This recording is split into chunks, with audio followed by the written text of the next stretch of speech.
মাসে একবার ঘর ছাড়ার কাজ থাকে, সাথে বাজারও নিয়ে আসা হয়েছে। আর এখানে হচ্ছে রান্না বান্না তো করতে হবে। তো চিংড়ি মাছ দিয়ে ধুন্দুল দিয়ে রান্না করেছি অনেকদিন পরে। বিকেলবেলা সবার জন্য চাপটি বানিয়েছি, 300 বিটের সেই মজাদার চাপটি আমি বাসায় বানিয়ে ফেলেছি। আর এখানে সাথে ছিল শুটকি ভর্তা। আলিফা বাবার জন্য করে ফেলেছিলাম ফালুদা। ফ্ল্যাশব্যাক। আসসালামু আলাইকুম এভরিওয়ান, আশা করি সবাই ভালো আছেন। আলহামদুলিল্লাহ আমরাও ভালো আছি। এই তো মাসে একবার হচ্ছে ঘর ঝাড়ার কাজ তো থাকেই। তো 2টা রুম হচ্ছে কিছুদিন আগে হচ্ছে ক্লিন করেছি। আজকে হচ্ছে পুরো ডাইনিংটা হচ্ছে ক্লিন করব। তো এখানে হচ্ছে উপরে যে ময়লাগুলো পড়ে তো এগুলো হচ্ছে ঝেড়ে নিচ্ছিলাম। আর এত ধুলোবালি হয়, আর আলিফার হচ্ছে পরীক্ষা নেই, তো ভাবলাম এই ফাঁকে হচ্ছে কাজগুলো শেষ করি। আলিফার তো আবার বৃহস্পতিবারে পরীক্ষা শুরু হবে। তো এই যে দেখেন আমার মেয়ের অবস্থা, তাকে হচ্ছে একটু কাজ দিয়েছিলাম। সেটা হচ্ছে আমাদের যে ওয়ারড্রোবের উপরের ড্রয়ারটা এত পরিমাণ এলোমেলো ছিল, আলিফার বই খাতা দিয়ে এলোমেলো ছিল। ওকে বলেছিলাম একটু ক্লিন করার জন্য, বাট সে ক্লিন না করে সাজুগুজু করতেছে। তারপর হচ্ছে বাজার থেকে হচ্ছে চিংড়ি মাছ, আর হচ্ছে এটা পোয়া মাছ ছিল, সাদা পোয়া। তো এই মাছটা আমার খুবই পছন্দের।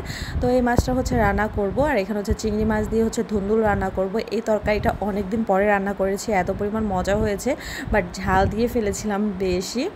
এখানে পোয়া মাছ রান্না করেছি, মানে ভুনা করেছি টমেটো দিয়ে। তো 2টা তরকারির একটা তরকারিও তো ওরা খাবে না, এই জন্য ওদের জন্য অল্প করে হচ্ছে মুরগি রান্না করেছিলাম, আলু দিয়ে একটু ঝোল করেছি।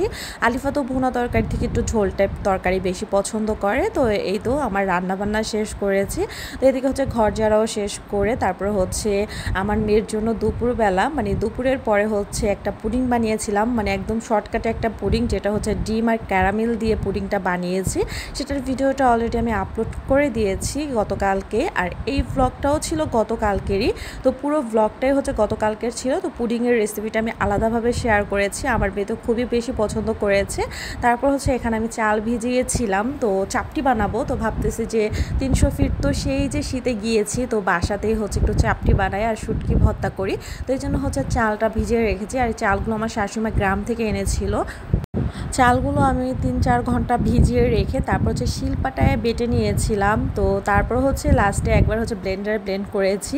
চাইলে পুরোটাই ব্লেন্ড করতে পারতাম, বাট ভেবেছিলাম শিলপাটায় হচ্ছে বেটে তারপর হচ্ছে চাপড়িটা করব। লাস্টে হচ্ছে দেখলাম যে একটু দানা দানা ছিল, এই জন্য ব্লেন্ডারে ব্লেন্ড করেছি। তো এখানে হচ্ছে আমি তারপর হচ্ছে সব কিছু রেডি করে এখানে হচ্ছে কাঁচামরিচ আমি পেস্ট দিয়েছি, ধনিয়া গুঁড়ো দিয়েছিলাম 2 চামচের মতো। প্রায় হচ্ছে আমি 1 কেজি চালের মতো হচ্ছে চাপড়িটা করেছি। এখানে হচ্ছে দিয়ে দিলাম হলুদ গুঁড়ো। তো হলুদ গুঁড়োটাও 1 চামচের মতো দিয়েছি, মানে হলুদ কালারটা একটু সুন্দর লাগে এই জন্য হলুদটা দেওয়া। আর আপনারা চাইলে সাদাও করতে পারেন, বাট হচ্ছে 300 ফিটের চাপটি কিন্তু একটু হলুদ হয়। তো এখানে আমি লবণ দিয়ে হাত দিয়ে ভালোভাবে মিক্স করে অল্প একটু পানি দিয়ে এভাবে একটা ডো করে নিয়েছিলাম, বাট পানিটা পরবর্তীতে আরও অনেক পানি লেগেছে, মানে একদম পাতলা একটা ডো করতে হয়েছে। এটা আমি এভাবেই আরও 1 ঘন্টার মতো রেখে দিয়েছিলাম। আর এখানে শুটকি ভর্তার জন্য শুটকি, কাঁচা পেঁয়াজ, শুকনো মরিচ, লবণ সব কিছু একসাথে বেটে এটা আমি তেলে হচ্ছে এটা রান্না করব, মানে তেলে সুন্দর করে একটা ভাজা ভাজা করব। এই শুটকি ভর্তাটাও খেতে অনেক মজা লাগে, আর অন্যভাবেও তো করা যায়।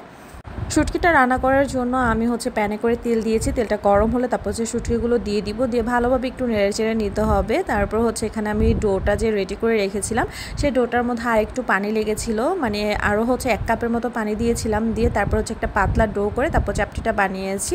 এখানে হচ্ছে শুটকিটাও আমার রেডি হয়ে গেছে। তো একটা জিনিস হচ্ছে যে এই চাপটিটা হচ্ছে বানাতে হয় যে আগে যে কড়াইগুলো ছিল, মানে তাওয়া বলে অনেকেই, তো আমি তো ফ্রাই প্যানে বানিয়েছিলাম, বাট ফ্রাই প্যানে দেখতেছি যে হচ্ছিল না। পরে আমার মামি শাশুড়ি আমাকে দেখিয়ে দিল যে এটা হচ্ছে ফ্রাই প্যানে হবে না, এটা হচ্ছে তাওয়াতেই দিতে হবে, যেটা হচ্ছে আমার সংসার জীবনের প্রথম তাওয়া ছিল, সেইটাই অবশেষে কাজে লেগেছে। এটা তো আমি এভাবেই রেখে দিতাম, যখন আমি হচ্ছে পোলাও, খিচুড়ি এগুলো বানাতাম তখন এটার উপরে দিয়েই হচ্ছে আমি দমে দিয়ে রাখতাম। তো এটাই অবশেষে আমার কাজে লেগেছে, যাক এখন থেকে এটা আবার যত্ন করেই রাখতে হবে। তো দেখেন এটাতে দেওয়ার পর কত সুন্দর হয়েছিল চাপটিগুলো, বাট ফ্রাই প্যানে একদম বাজে হয়েছিল, পুরো ফেটে যাচ্ছিল। তো এই যে আমার চাপটিটা কিন্তু অনেক সুন্দর হয়েছে, কালারটার খেতেও মাশাআল্লাহ অনেক বেশি মজা হয়েছিল। আর সাথে তো ছিল শুটকি ভর্তা। আমার শাশুড়ি মা, আমার ছোট ননদ, আমার মামি শাশুড়ি, আমরা হচ্ছে খেয়েছিলাম। আর আলিফা তো এগুলো কিছুই খায় না, তাকে কতবার বললাম একটু টেস্ট করার জন্য, বাট সে এগুলো খাবে না।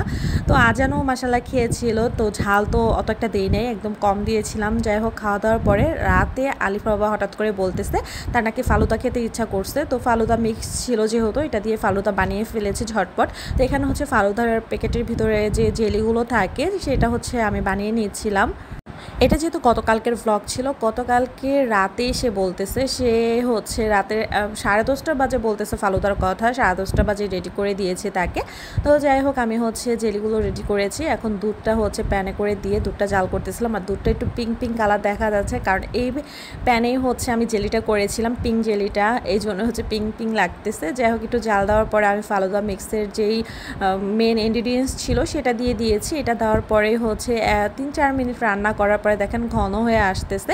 এখন হচ্ছে নামিয়ে ফেলবো। আর ফালুদা মিক্স দিয়ে তো একদম 5 মিনিটেই ফালুদা রান্না করা যায়। আমার জেলিগুলো একটু নরম হয়ে গেছিলো, জেলিগুলো কিন্তু ভালো সেট হয়েছে, বাট যখন আমি হচ্ছে কাটতেছিলাম তখন দিয়ে একদম নরম হয়ে গেছে, কারণ পানির পরিমাণটা বেশি হয়ে গেছিলো। 3টা বাটি নিয়েছি, এখন হচ্ছে বাটিটাতে হচ্ছে ফালুদাটা সেট করব। আর বাটিগুলো দেখেন মাশাআল্লাহ কত বেশি সুন্দর, অনেক কিউট দেখতে। এই বাটিগুলো হচ্ছে আমার ভাবি আমাকে গিফট করেছিল। আর এখানে হচ্ছে আমি ফালুদাগুলো দিয়ে দিচ্ছিলাম। তো আমরা হচ্ছে 3টা বাটি নিয়েছি, কিন্তু আলিফা তো ফালুদা খায় না, আমি আর আলিফার বাবাই পছন্দ করি। আমিও একটা সময় ফালুদা খেতাম না, কিন্তু আলিফার বাবার থেকেই হচ্ছে আমি খাওয়াটা শিখেছি। তো এভাবে করে কিচমিচ, তারপর হচ্ছে জেলিটা দিয়ে দিয়েছিলাম, জেলিটা তো একটু নরম হয়ে গিয়েছিল। তারপর হচ্ছে এখানে দিয়ে দিয়েছি হচ্ছে আইসক্রিম, এই যে সে হচ্ছে খাচ্ছিল, তার তো ফালুদা অনেক বেশি পছন্দ। আর আমার আজান বাবা খেলা করতেছিল। তো আজকের মতো ভিডিওটা ছিল এ পর্যন্ত। আমাদের ভিডিওটা আপনাদের কাছে কেমন লেগেছে অবশ্যই জানাবেন। আল্লাহ হাফেজ।